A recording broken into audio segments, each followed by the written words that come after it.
Well, here we are at the last quarter moon here in 16 degrees Gemini. You'll notice it's a perfect square to the sun at 16 degrees Virgo. Focus this week again is Virgo. Virgo seems to be a high-end focus. And what's really interesting is the fact that Mercury is in a sign of domicile, its own sign. It's in a sign of exaltation as well. So I have rulership and exaltation. I would say this: be very careful of how you say what you're saying, because the details are in the work. And of course they always say the devil is in the details. But the fact that Mercury's sitting right here on that cusp is telling us that Mercury is very, very important this week. So you want to be careful of what you say, how you say it, and any promises you make.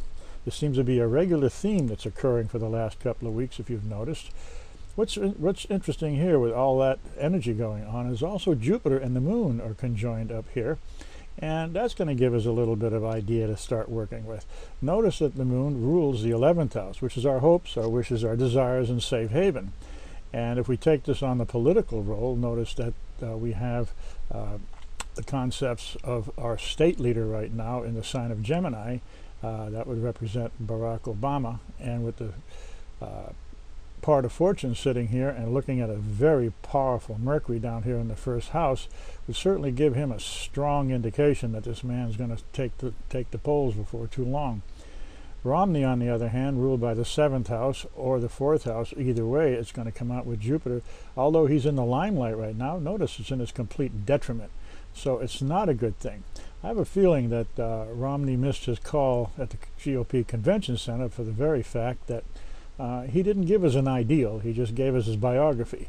And as we know, America likes to follow ideals, which is something Barack Obama has been doing over the last few years. He can create an ideal, we want to follow it. And so this is always a key. Didn't mean to get political, but I think it's kind of an interesting note to see how this is unfolding.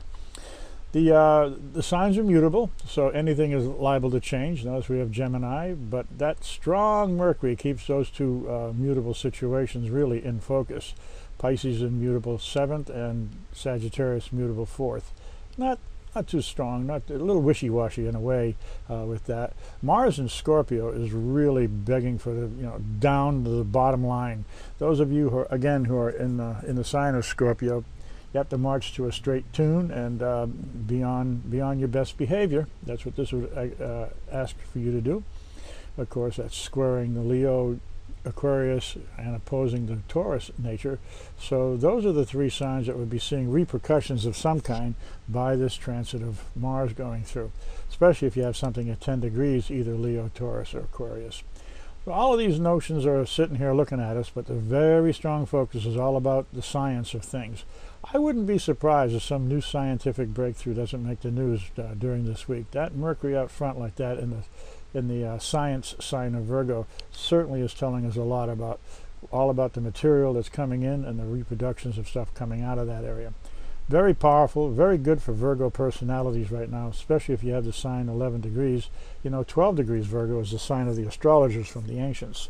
So out of that circumstance, that Mercury is really in a great place. Perhaps astrology might take a central role here before too long. Wouldn't that be fun?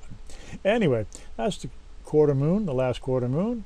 Notice it's in the 10th house, Gemini. Again, under that auspices of Mercury, it's really all about communications and how you communicate and the way you communicate. Be on your best behavior. I'll see you next week. Thanks for tuning in.